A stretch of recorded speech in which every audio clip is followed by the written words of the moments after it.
and we are happy to be here with you all today. Since it is 12 o'clock, I would like to go ahead and get started because I want to honor everyone's time, especially the presenters here today.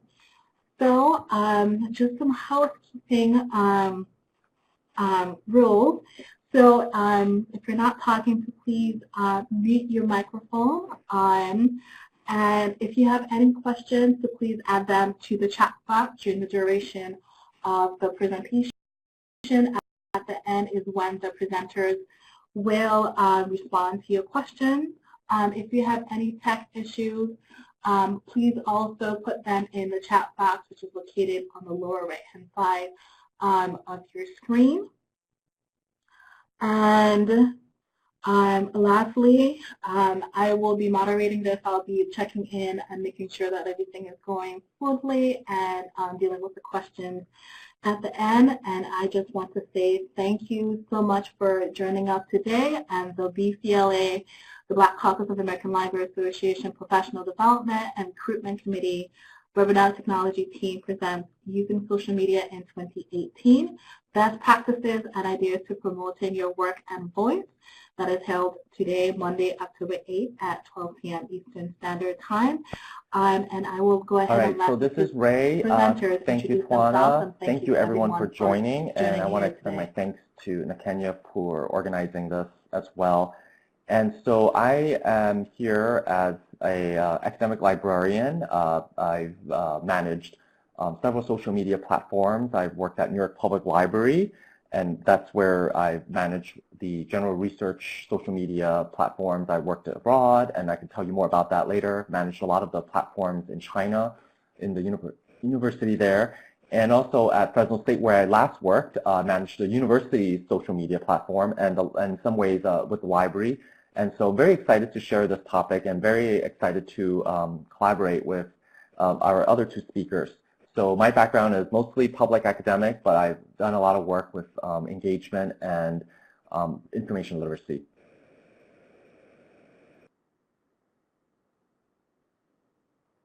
Hi, I'm Chandra Walker. I'm the Interim Library Director at Georgia College in Millersville, Georgia. My social media experience primarily involves serving as the chair of the Marketing and PR Committee for the Black Caucus. We have platforms on several networks, which we'll talk about a little later. I primarily manage the Facebook and Instagram profiles for those networks. I also use social media extensively in my own professional work, primarily to monitor just topics of interest to me. And we'll talk about all of that a little later, but thanks everyone for joining us. Okay, hi, if everyone can hear me, my name is Jason Austin, and I am on the Publications Committee and on the social media team for DCALA. I am one of a few people who monitors the Twitter account for DCALA, and so that work, and we'll talk about this a little later, as Chandra was saying, but some of this work that I do with our Twitter account has really opened our doors as far as outreach, and so I'm going to share some of the stories that have come with that a little later on. I wear some other hats within DCALA as well. Again, I'm the chair of the Publications Committee for the caucus, and I'm also the editor of our quarterly publication, the DCALA News. And again, I'm going to talk a little bit about how using Twitter can lead to, it can be helpful for running the organization for running the publication, for the caucus as well. And outside of DCALA, I do other things, and that's how I get paid. So I am a teacher for the Library of Science program at the University of Missouri. And then also I do have practitioner components built into my job. So I am also a librarian at the University of Missouri at Kansas City. Great. So this is Ray again, and these are some of the topics we'll be discussing using Twitter, developing a social media strategy, tips and tricks, just in general. I think all of us are based on our experiences in using social media tools in our professional and personal lives. And so I think this will be a helpful way for you to think about ways to craft a strategy to promote your own presence, your own professional development, but also for your library work, if it's relevant, or for your university work or institution in general. So hopefully you'll be able to find some of this topic relevant. And so we wanted to talk about social media today, and one of the things I wanted to mention earlier is that it's also Indigenous Peoples Day, so it's a really important thought process that we need to recognize our Indigenous colleagues in terms of celebrating and recognizing their achievements and accomplishments. And so even today, you can even use social media to promote ways of supporting the Indigenous communities if you have collections and so forth.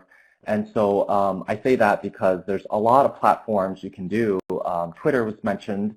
We will talk about Snapchat. We will talk about Instagram. And of course, there's Facebook, which we actually don't mention as much in this presentation because I think many of us are familiar with it, but we will share some tips here and there.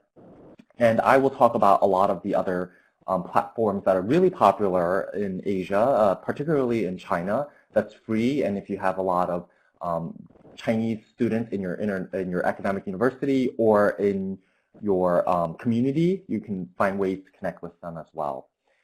So that's sort of the general gist of it that we'll be covering in terms of these platforms. And Chandra and Jason, please feel free to chime in case you want to say anything else or add anything.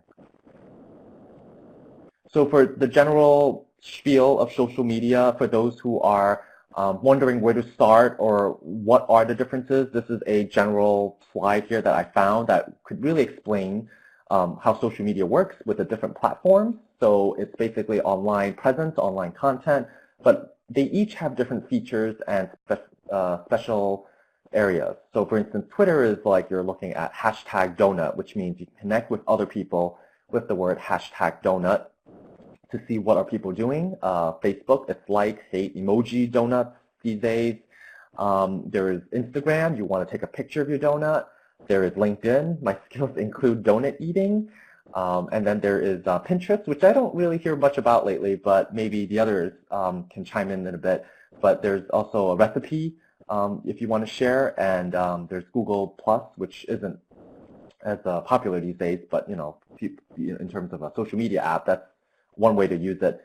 So in terms of these social media apps, they are obviously, we're not including the other ones like Snapchat, but it's supposed to give you a general idea of what it means and how it works. And so the other thing I wanted to ask everyone here, since there's about 31 participants, if you don't mind just sharing in the next minute where you're coming from and what institution you're in, that'd be helpful for us to see, you know, just where everyone else is coming from to this webinar. Thank you.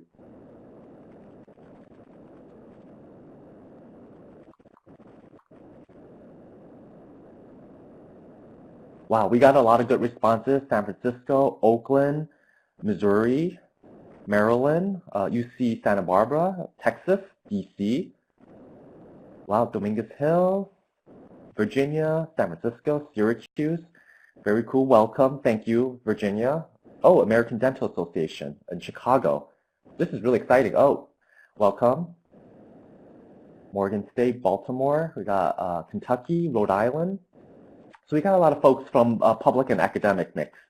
And I really appreciate you just sharing where you're from. So it gives us a good idea that it's actually a good mix between academic and public, which was something we anticipated. Thank you for that.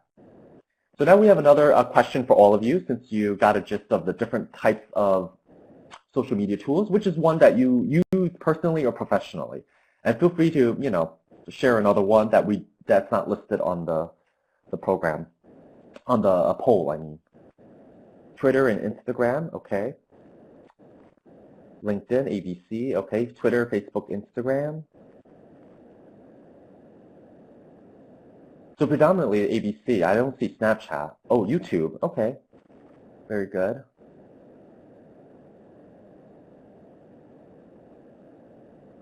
LinkedIn. Okay. So a lot of Facebook. Oh, very good. Very good. I see WeChat, which we'll talk about. Snapchat, Instagram. Well, thank you for filling out this poll. It gives us a sense that Twitter, Facebook, and Instagram are popular, and at least for this group, and we'll be able to talk more about it later. So Twitter, I believe it's Jason, right? Yes, that one's going to be me. All right. So yes, let's talk about Twitter. And I think that what I'm going to be speaking about may be a little more helpful if you're running a organization or some sort of committee that actually is pushing its work outward beyond just the organization. But when I say organization, I'm talking about like the ethnic caucuses or other library organizations, maybe like Every Library and some of these entities, where you have people who are doing other things professionally and working at different institutions, but they're all working with the organization. They're all working together under the umbrella of this organization. Hopefully, some of what I say will also be helpful to those of you who are looking for tips regarding library Twitter accounts. But one thing that I'm going to mention is going to be how Twitter is used by a lot of people, especially people in the general public, to interact with our organizations and to learn about them. And so the reason that might not translate as readily into using Twitter for your library account is because your library's webpage will probably also have like the contact us, and will probably have like directories of who does what readily available. And we just honestly don't have that right now with DCALA. We're revamping our web presence, and that's going to take a little bit of time. But one thing that I've noticed as I've been working with the DCALA Twitter account is that, yes, this becomes one of the primary modes that even our own members are using to communicate with us and get information because, again, we all work for different institutions. We've got DCALA committee members and other members all throughout the country, our executive board all throughout the country, and so it can be hard to know who to go to get information. And so Twitter has become one of those outlets that people are using to try to communicate with the caucus.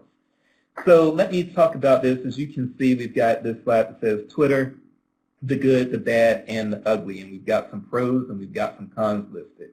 Now, and we do definitely want to start out with those pros. So with pros, the social networking. Twitter has definitely been something that has enhanced awareness of DCALA among the general public and among those who are not librarians. And I would say that most of our, just reviewing our followers, and I haven't actually put this to any scientific test, so it's kind of going by my interpretation of what I see. But when I review our account and look at how many followers we have, most of them indeed are librarians. I would say at least half of our followers are either library accounts or librarian accounts.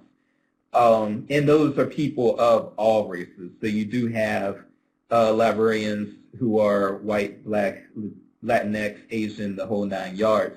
But I would say that, you know, DCALA does not want to exist solely within the library world, right? We don't want to just be known by people within the library world. We also want the general public to know, hey, we are a library organization that tries to stand up for black professionals. We are black professional librarians, black paraprofessional librarians, black people who work in libraries. But we also want to advocate for black patrons. We want to do all of these things. And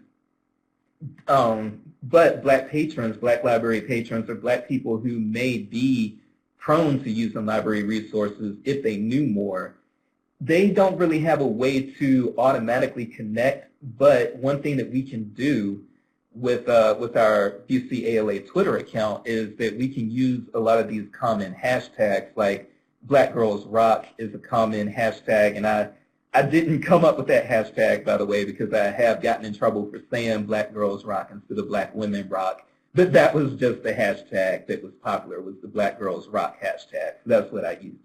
Or you have that Black Twitter hashtag, and we use that a lot.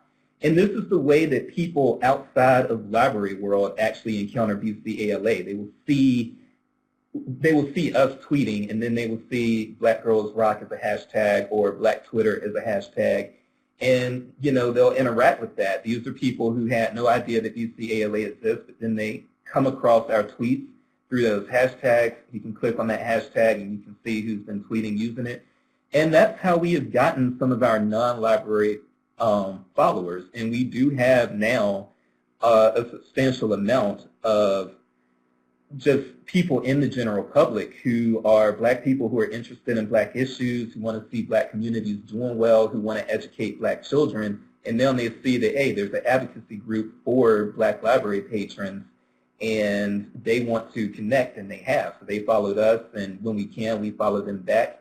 And that's the way to get ourselves out there. And we've also had people communicate with, we've had some really good outreach. We've been able to use that Twitter account to connect with authors, for instance. So we've had Black authors who, for instance, wanted their book reviewed, or they just wanted to know more about the organization. They maybe wanted to speak at an upcoming conference or just whatever, but they want to engage us. Nobody's just willy-nilly, I shouldn't say nobody, but I don't think it's typical for people to just willy-nilly type into Google one day saying, I wonder if there are any Black library organizations out there. I don't know that that's normal behavior.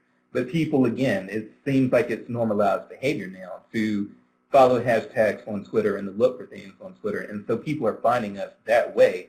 Right now, I'm actually, I'm on the conference planning committee for DCALA as well. And one of the potential speakers that we may have is actually, I won't name the name just in case it falls through, but we have a comedian who has been on Def Comedy Jam and who was interested in being a speaker at DCALA 2020, our 50th anniversary in Tulsa. And that's where the engagement started, was this comedian had actually posted something on her own website where she was advocating for libraries and talking about her experiences as a young Black girl visiting the library and everything and what it meant to her. And we had retweeted that, or we had tweeted out what she had posted. We came across it. And she found that out, and she's been engaging with us ever since. She's given us a very, very good quote even for speaking at the conference. So, I'm still working on that. But having said that, that's the type of engagement that we would not have without this Twitter account. And so Twitter has definitely helped us grow leaps and bounds. It's also a way for us to let the general public know that we have this publication that, again, I added the DCALA News, and to have people know what is actually in each issue. And I'll be sending out an announcement actually later today to Library Land saying that our new DCALA News edition is actually up because we just got it uploaded over the weekend. And so now we want people to take a look at that, but we'll be announcing that through Twitter, and that's how a lot of people who are not in library world are engaging us as an ethnic caucus. So I know that was a little long, but that was some very important stuff I wanted to share, and that was within the social networking pros item. I'll talk about these other ones really quickly so that I don't take up too much of Ray's time. But again, microblogging, so we can express some of the opinions of caucus leadership. We can also just, interact with some, we can speak on current events very briefly and concisely within our Twitter account, and we do that a little bit. Instant updates on activities, opinions going on in the world. Whenever something is, especially breaking news with the government, with IMLS and funding, we're following that because we, like all librarians and like all libraries, we are affected by that. So we're getting those instant updates. We send kudos to other library organizations that do great things. We've sent kudos to ALA for a lot of the amazing work that they do. The other ethnic caucuses, we send them kudos. We engage them. That's our way of maintaining friendly connections with each other. And so, and that's going to continue. Whenever we see other library organizations doing things that we think makes this world a better place, when we come around it, especially if they're tweeting it out on their own Twitter accounts, and we're following through and we're saying, hey, that's great. Really quickly, cons, it is easy to lose focus. We have had people who try to derail our conversations. We do have a lot of trolls. That's just going to be what it is. I think, you know, every time we post something about a current event, you can probably find some troll, what about black on black criming us? That's just their thing that they love to do, whatever. We don't let them derail us, though. Text limitations, those limitations is actually, I think either last year or year before last, they increased the amount of characters that you can have in a tweet. So I think it was 120 before then, but they've increased that, and so that limitation isn't actually as much of a limitation as it used to be. And then, yes, personal information may be given to third parties.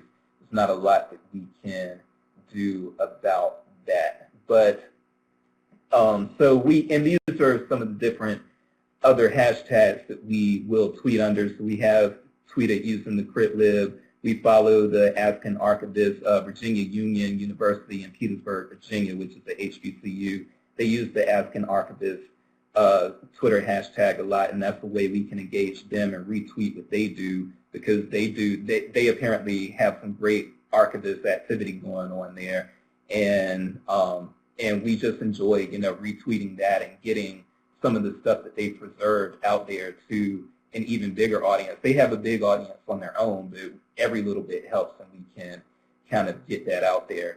The last thing that I want to say, I know I've taken up a lot of time here, but Twitter has become, one thing I need to reiterate is just that Twitter has become a way that people can contact us, because it's not always clear who to contact.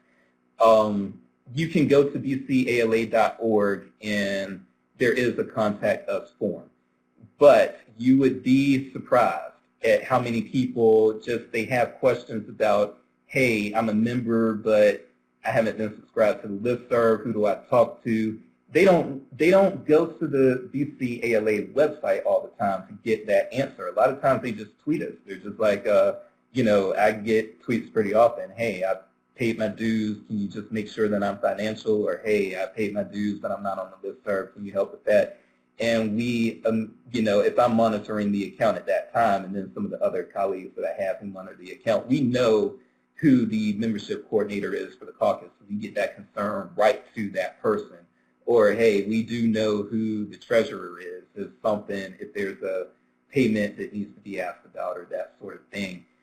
Traditionally before, and it's probably still going on, but I've worked very closely with the previous 5 DCALA presidents, and I will tell you that a lot of times when people had questions, they wouldn't even go to the website. They just try to reach out to the president of the caucus.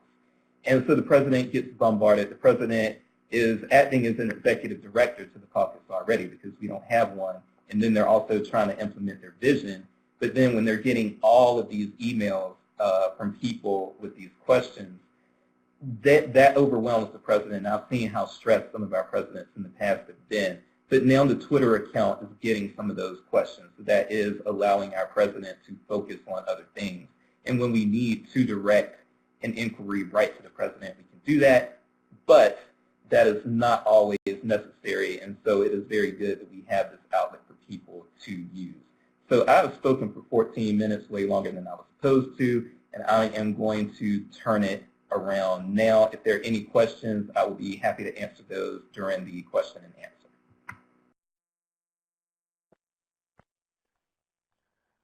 Okay, this is Sandra, and actually, Ray, if you could roll back to that last slide, it'll probably be a nice segue into what I was talking about.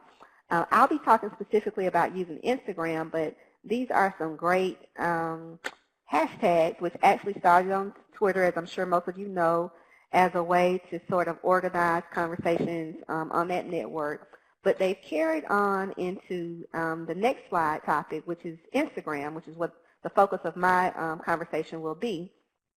So hashtags are really, really popular on Instagram. Here's just a little slide from a librarian, actually, who has shared some information, or a couple of librarians who have shared some information on Instagram. Instagram is an image and video-based network. So it differs a lot. If you wanted to compare Instagram to Twitter, it would distinguish itself based on the fact that there's not a character limit per se for your image captions, but the primary focus started out as image sharing, and then it moved on to short videos, and now a couple of months ago, Instagram actually launched Instagram TV, which is set up to sort of rival YouTube. I'll just be talking today about Instagram in its most basic use, which is to promote images. It has currently over 500 million active monthly users, and if you're looking for a network with a very high engagement rate, which of course engagement rate is going to refer to the interactivity between your followers and other users on the network and your profile, it actually has a higher engagement rate than both Facebook and Twitter. So it's very popular, depending on who your market is, among young people. Again, very highly visual. You'll often see people just kind of scrolling through Instagram looking for photos that resonate with them. But one of the key points that I want to point out for Instagram is that hashtags are key. Because it has so many monthly active users, I think Jason mentioned this on his slide about Twitter, people can lose interest really, really quickly. Also, it can be difficult to find information on Instagram, and so hashtags are a way of organizing information, but they're also very useful whether you're a practitioner who's looking perhaps to promote your work, or if you're here because of your library. If you're trying to get some traction for your post, finding the correct hashtag can often be key to your success, particularly if you don't, if you're still building your following, you don't have a lot of followers, but you're trying to tap into conversations. A good strategy to try is to identify hashtags that are popular for what you want to present or share. And on this next slide, I've listed a couple of popular library hashtags. There's Librarians of Instagram. Library Wardrobe is another one that I like to follow. What Librarians, it should be What Librarians Wear, W-E-A-R, but both of those kind of challenge the stereotypes about what librarians look like and what they, how they dress. Librarian Style is another one. Library Fun, Libraries Transform. So these are words that you can add to your photos, and then when people do searches on those terms, then your photos are more likely to show up. You can just use your phone, as I've shared in the example to my right, to track down those popular hashtags. It'll let you know who among your followers is following that hashtag, and then it'll also give you some information about how many posts have that hashtag. So for example, the Libraries Transform hashtag has over 27,000 posts attached to it. So again, that kind of goes back to ALA's Library Transform campaign. But if you're seeking to promote images or videos that relate to that work, tag your post with Libraries Transform. You can also use these strategically to kind of tap into what other libraries or library professionals are posting to get an idea about what kind of content you may want to consider, whether you're posting on behalf of your library or whether you're posting on behalf of yourself.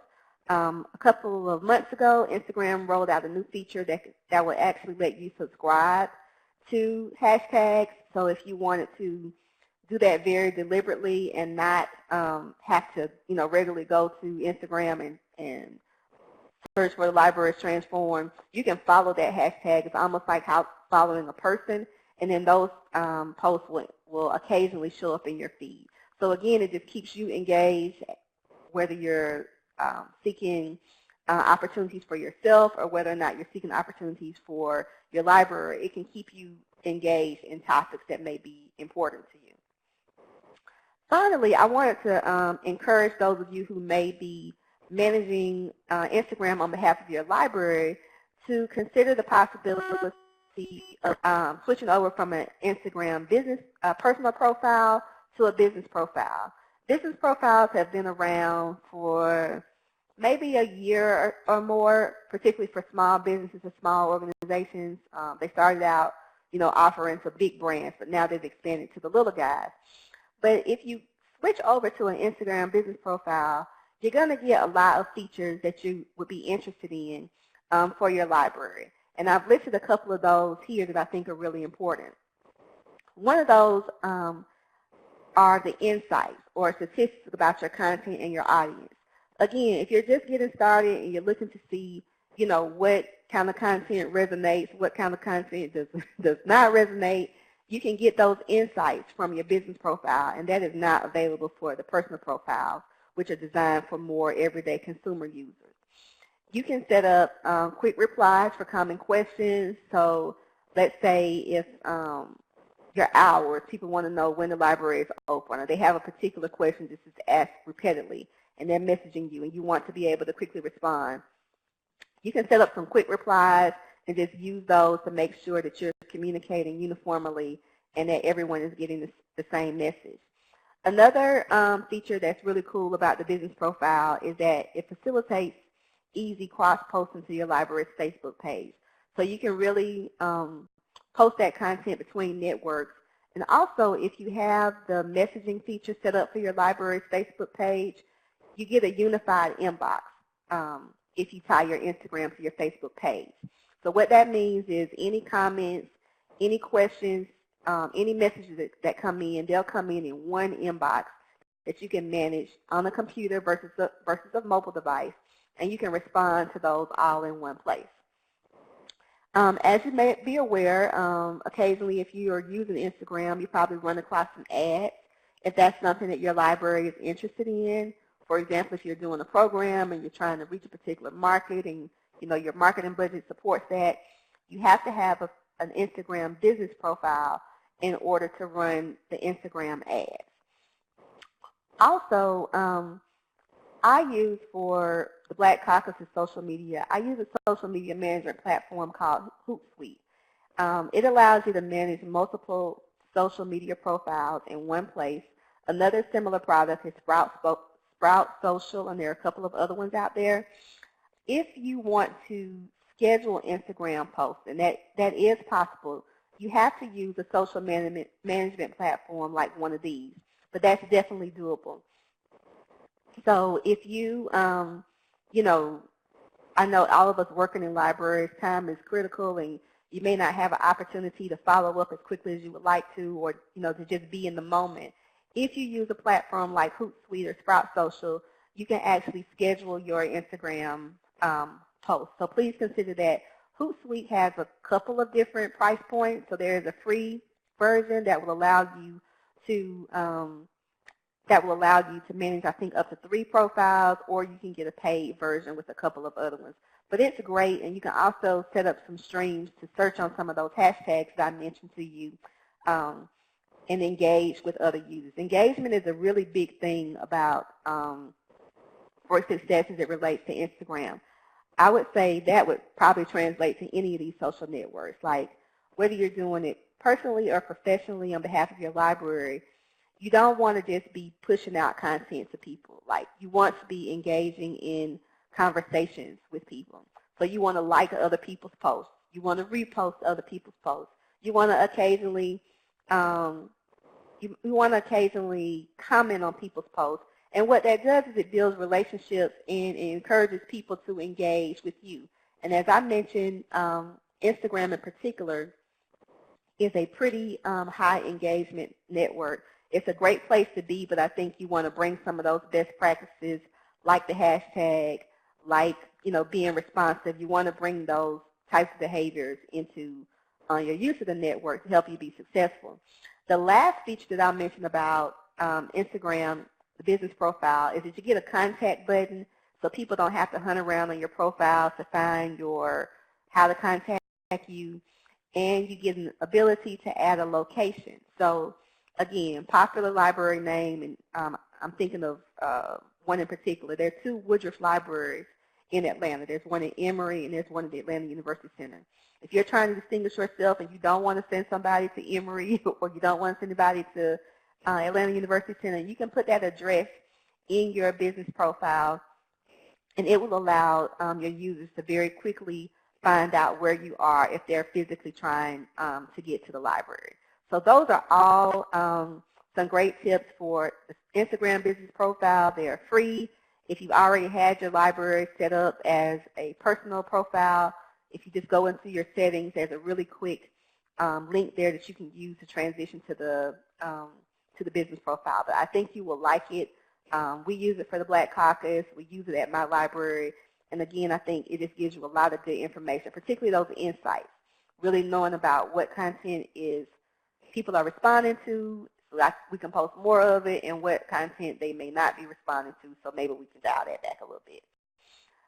This slide is from Fresno State Learning Center, and it just provides an example of how a library in particular has chosen to leverage this network. They are doing an Instagram Live Q&A with librarians and writing tutors to answer questions about final papers. And what you'll see here, again, is a very eye-catching image. So it's bright. It's going to get your attention. The yellow is going to be catchy. It's branded with Fresno State tutoring. It's got the timing, and so it lets people know what to expect when they actually participate in this activity. I think also, and I'll just leave you with this, a lot of success around Instagram revolves around planning. So again, you want to have high quality content, you want to have good high quality images, and I'm not saying you need like a digital SLR camera or anything, but you want good images that aren't blurry. You want good, clear graphics, so if you have those skills among your student workers or, you know, on your staff, you definitely want to work with those people. But in a network that is highly visual, you're getting a lot of content, you really want what you post to be able to stand out. And so the more you can post high quality stuff, whether it's a photo or whether it's a graphic, the more your message is going to stand out on that network. And I'm going to turn it over to Ray now to talk a little bit about Snapchat. Great, thank you. I wanted to also add a little bit about this Instagram. I was a librarian there working closely with the tutoring center, and this was set, as Chandra mentioned, the specific time, location. They created all the marketing and stuff, and we were there in person. And this was a great way for those who are trying to figure out how do you promote your liaison librarians and what they do and how do they encourage the engagement with the students. This is one way. We had a time specific, and there were people rolling in, commuting from one class to another or during class, and they were just asking us questions or just watching. Of course, I don't have the video here posted, but the whole point is to create that kind of interaction, that they get to see who the folks are behind the scenes or in front of the scenes. One of the other ideas we had thought of is ask a cataloger a question, you know, because they don't tend to interact as much with the public sphere as much as the liaison or subject or instruction librarians. So there are a lot of ways to really engage with your colleagues and what they do, their specialization. It really brings into the attention that I think a lot of people might not understand that library is actually quite a complicated, you know, very complex organization with a lot of specialization and so forth. So it worked out really well. We had a lot of questions, especially during finals week, the paper about citations and so forth. So I encourage everyone to experiment, try it out. You can do stuff that what we've called, it's called a live from the reference desk, you know, just chatting with the reference librarians about any questions that they may have about research. But moving into the Snapchat, this is just a quick sort of a summary of Snapchat because, you know, it's something that I think I'm beginning to see a lot in the news that it's sort of falling, dwindling compared to Instagram and Twitter. And it's mostly because it's a type of like post-millennial tool where a lot of the upcoming generations are using to really engage with their fans, their groups, their different friends, and so forth. And what it does is it's a free tool. You create it.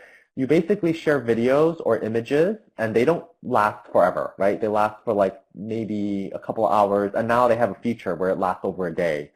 So Instagram also has this feature as well, but Snapchat was the one who sort of pioneered it, where you can share, you know, all kinds of photos, videos, anything you want to share for just a temporary period. So some people say, oh, it's just like a reflection on short attention span. And other people have said, no, it actually makes the viewer focus. So if you were the viewer and you were being sent a short video, a minute or two, and it only lasted for like an hour, you really have to pay attention. And sometimes you can't view it once, right? And sometimes you can only view it, you know, that time. That's it. So it's a great way if you want to share, you know, what's going on in the library, have your student workers share, use the Snapchat. That's a great way to engage with the different groups out there. And so I wanted to say that, you know, it's fun to experiment. They also have a lot of filters, and there's also a lot of ways to like create these interactive videos. It really can be fun. I'm not sharing too much of it here because something I think you could explore, but there are all these kinds of filters. You can, you know, end up putting a hat, drinking soda, or there's a cat face or a dog face. So all these things that you can engage with your users. All right, so just in general social media strategy, I wanted to talk about this, some questions you want to ask yourself in terms of brand and department goals. What is your messaging? What do you want people to know? As mentioned by Jason and Chandra, really like thinking about your key messaging and what is it that you're trying to disseminate across the digital platform. What are you trying to accomplish? So are you trying to get more folks to sign up, to get more engaged, to increase your numbers? You really have to think about your own kind of value in terms of the social media platform you're using. Another question you might want to ask is metrics in terms of assessment. How do you find out if your engagement is effective or successful? Is it based on donations, repeat it twice because might be emphasis on, you know, donors, really, followers or attendance numbers, things you want to think about and talk in your group or in your task force for social media, or just with your supervisor or other colleagues or student workers if you work in a team.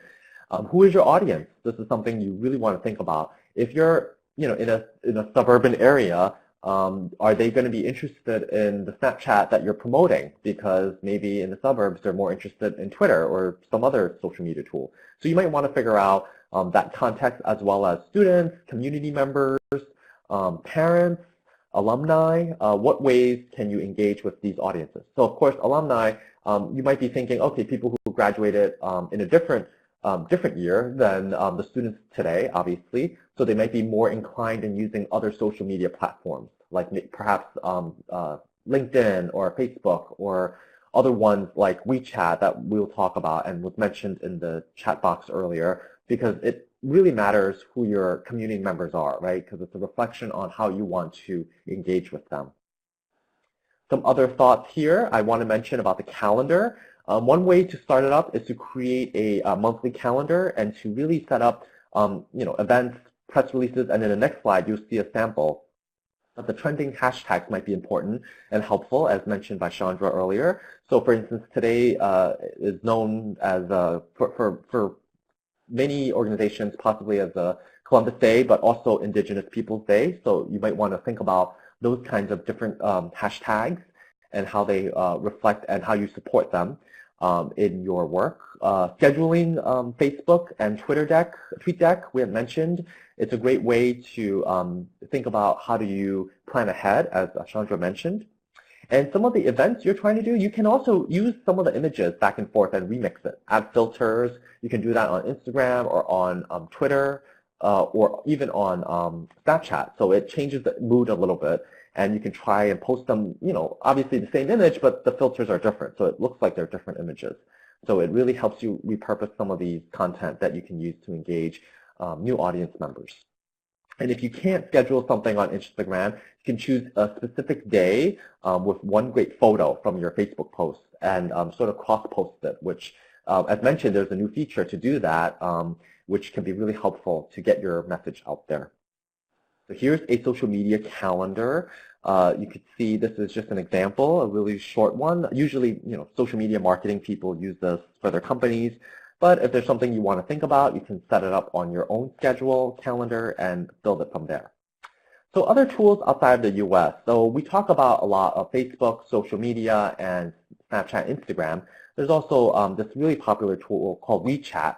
So I mention this because for those who serve a lot of Chinese communities or communities from Asia, or you have a lot of students from China, international students, they are using this tool. You can do video chat, send money, do all kinds of activities. I won't get into all of them, but it's a free tool, and it's a great way to see how different it is compared to the US tools. So for everyone who might know this, Facebook and Twitter are obviously blocked in places like China. So they have this other alternative tool, which actually has about a couple of billion of people using it. which might make it really lucrative for them to share and be really active in that context.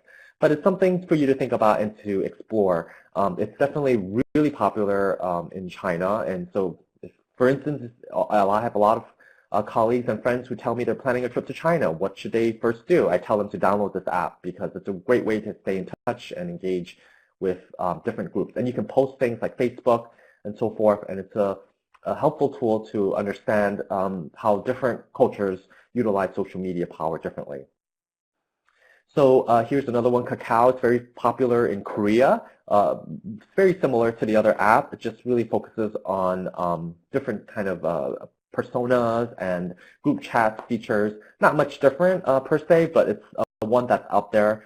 So if you like, for instance, a lot of people tend to like Korean culture, popular culture, and you want to stay in touch, this is like the tool to stay in touch with folks from Korea. They use this quite often. Finally, Line. This is another interesting tool. Started in mostly users are in Japan, but of course there's folks in Thailand and Southeast Asia. They use Line to communicate. Very similar. So you're probably wondering, why am I repeating and showing you differences? Well, actually, there's very subtle differences between among these tools. And just to show you, in terms of the usage, right? WhatsApp is actually another one I didn't get to talk to, but it's quite popular around the world. But WeChat is popular mostly in China. Actually, this one, Line, started in Korea, but also it's very popular in Japan. And you can see here in Japan, it's very useful. So if you just want to explore, if you have all these different international groups, for instance, if you're at a university and you're trying to engage with groups that you don't normally serve in the library, this is one way to talk to them and share that information so they can see what the library is posting and what's up to date. Obviously, you want to have a dedicated person to do this, but it's a great way to engage with new users and stay in touch. So final thoughts and practices. So I will just say a couple of things, and then I'll leave it for Jason and Chandra. They want to add other things. So in terms of Facebook, obviously it's great for groups. You can utilize hashtag and create a page for events and so forth. Stuff we've seen already that's very popular. And for Snapchat, you can do live or also on a camera roll. It can also be shared with these other platforms, including Instagram, Twitter, and Facebook, where you can sort of make a story from the beginning, middle, and end. So if you want to be strategic, you can do that.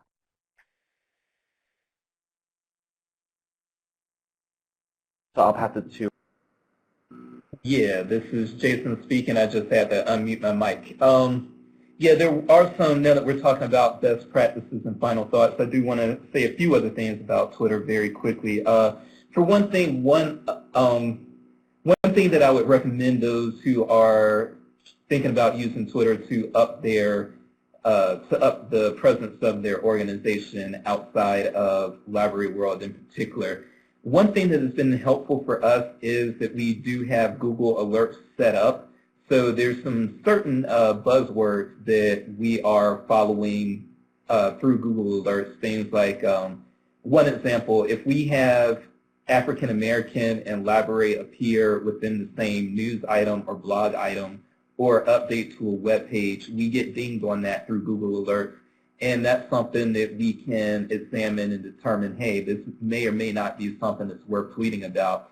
And a lot of times you'll find, these are things that don't always make it into like the ALA membership digest. For those of us who are ALA members, we get that digest of, stories that have happened recently and different, different things that have transpired that ALA is picking up on. But my Google Alerts that I've set up to assist those of us who are working on the DCALA Twitter account, we're catching quite a few things that are missed in other areas that tell some wonderful stories about people who, especially black people who work in libraries, black people who are, doing amazing things as volunteers in libraries, or who are, we find out information about branches that used to serve particularly African American communities during segregation.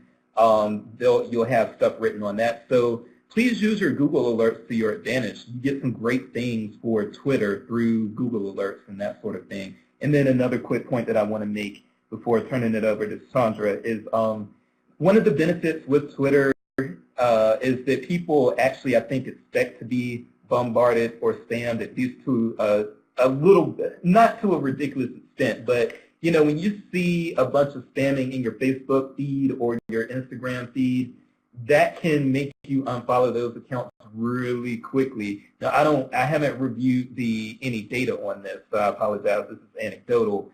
But from what I've seen, I think that people are a little more tolerant of seeing multiple tweets coming from the same people in their feed than they are with Facebook or Instagram, because I think that that's kind of the culture of Twitter, is that you have really small digestible nuggets of information as opposed to longer pieces. So, you know, I think it's fine. I try to space out, especially original tweets, I try to space out original tweets maybe 30 minutes to an hour at the very least. But if you're tweeting things every hour or every 2 hours, that doesn't seem to be as much of an egregious offense to people who don't want to be spammed as, say, if your organization is posting on Facebook every hour or posting on Instagram every hour. It seems that with Twitter, you can get away with that because, again, you're dealing with smaller, digestible chunks of information. So, no, that is something that I probably need to review some data, some actual data about, but at least anecdotally and in practice, it seems that people are not off-put by the amount of tweeting we do. And I know that if we did the same with Facebook, people would be like, hey, they're posting too much on Facebook, I got to unfollow them. Hi, this is Sandra. Yeah, just giving a few final thoughts about Instagram. I think there's a great point here about the Instagram stories, which I didn't get a chance to talk about. But those are one of those newer features. I talked a little bit about the short video clips in the Instagram TV. But stories can be live or uploaded photos, but they have to be from the last 24 hours. So this is a great example of how the social networks kind of steal from each other. They're kind of sort of stealing some Snapchat thunder here. But the stories are very, very popular, and you can do all kinds of things like add stickers to them, add locations. You can do a little quick polls with them. And the good thing is they only last for like 24 hours. So they're very, very popular, and it's a way to, you know, get some feedback, one of those really high engagement practices. So I would greatly encourage you to explore their options.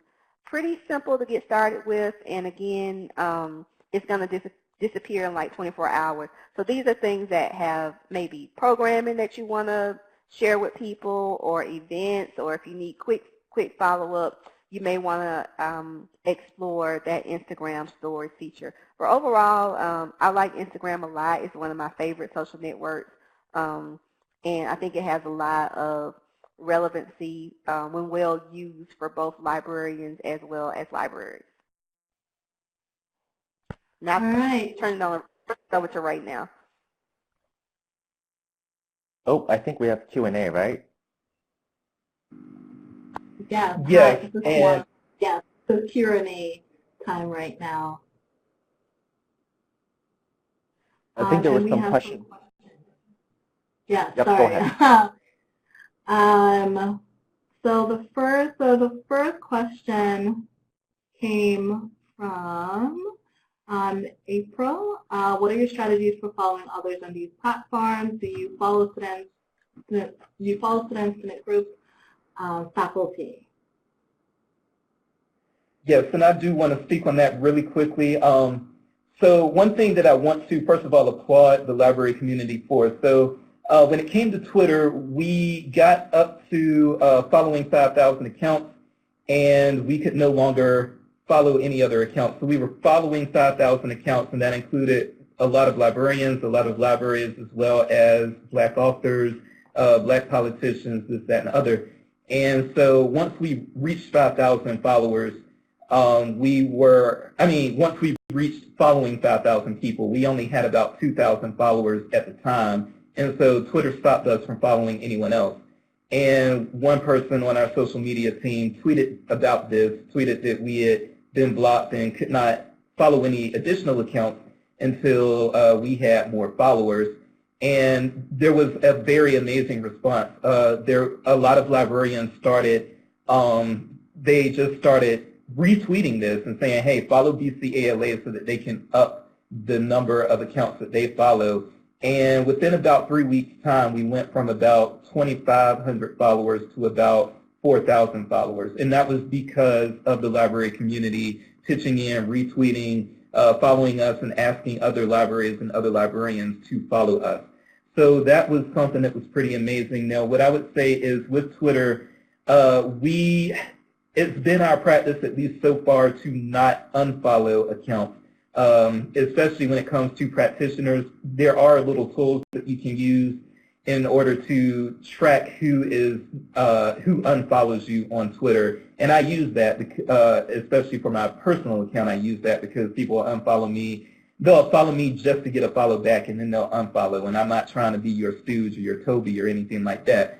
So I'm going to shut that down real quick. You want to follow me after doing that, I'm going to do the same to you. But having said that, you know, we want to make sure that if we follow individual librarians on Twitter that we can continue following them, because we know that if we unfollow them, they may be using one of those tools and they may unfollow us right back. And plus, that is how we stay engaged with the community. So we follow librarians of all races, not just Black librarians, because we're affected by all librarian issues. And so definitely we follow librarian accounts and we don't unfollow them.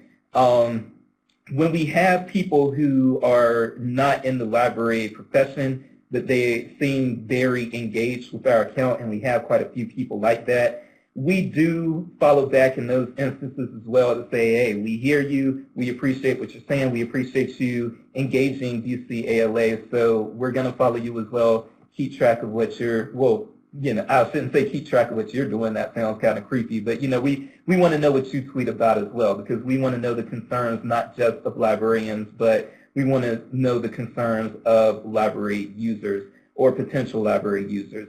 And so when we see people who are not librarians or in the library profession, that they are still engaging us, and we know that these are people who have some sort of interest.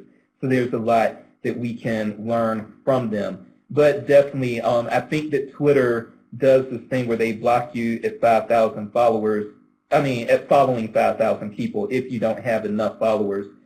So that's something you need to be mindful of. If you get to 5,000 followers and if you get to following 5,000 people, I keep making that mistake. If you get to following 5,000 people and you don't have a lot of followers, then, you know, sort of be cautious, because as you're approaching that threshold, you know, one thing that you don't want to do is have to unfollow people in order to get into compliance with what Twitter wants from you.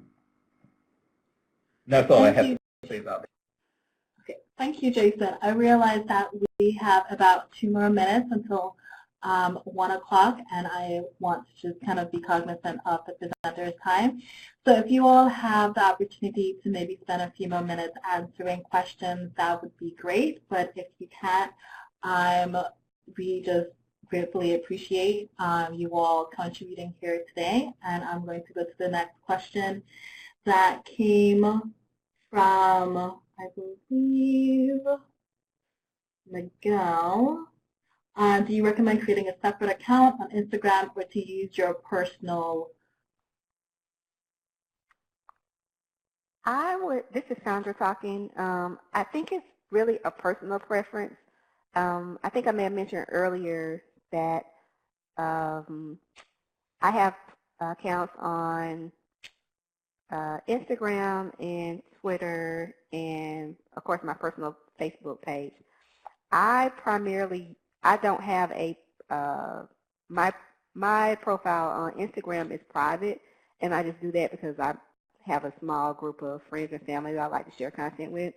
But my Twitter account is public, and so I know what I'm getting into there, and I try to keep a nice balance of professional and personal kinds of content. Something that we didn't get a chance to speak to in this webinar, but I hope we will be able to do so in future webinars, is how these spaces function, and particularly how they function for people And if you're on the academic side, it's how they function for scholars of color.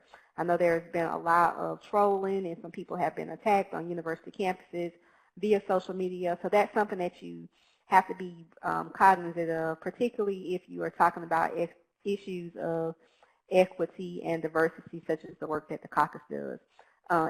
If you are posting, of course, on behalf of your library, certainly you want to use a dedicated profile and maybe not mix up that personal and professional.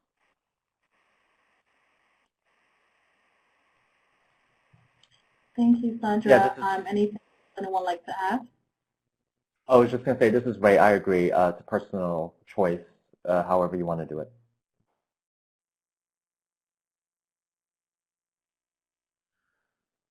All right. So it is officially 1:01. We had a question come through about Instagram on TV, and there are some people about that. Can anyone talk? So that's going to be kind of our last question for the day. Can anyone speak to Instagram TV? I'll speak to it really quickly. This is Chandra again. It's fairly new, and it's a sort of a rival to maybe YouTube or Periscope, if anybody remembers that from Twitter. It supports long-form videos because the videos for regular Instagram have a time limit, so it supports longer videos. I would just reference what we said earlier about all the networks, regardless of which one you're going to use, whether it's going to be Instagram, Twitter, Instagram TV. You want to make sure that you have a strategy for using that network, and then I think you also want to make sure that it's a network that's being used by the people that you're trying to reach. But in a nutshell, I would say it probably works a lot like YouTube or Periscope. It's just Instagram's version of the long-form video content. Thank you so much. And so we are going to end it there. Thank you so much to everyone who joined us today on Indigenous Peoples Day. I hope you all have a wonderful rest of the day. Thank you, thank you, thank you so much to the presenters, Ray, Sandra, and Jason, for spending your time here with us. And this webinar has been recorded, and so you all will get a link to this webinar later on. And just one more time, thank you from the DCALA webinar team for being here with us and participating with us here today. And you will have a wonderful, wonderful rest of your day. Thank you. Thanks, everyone. Thank you so much, everyone. Thank you.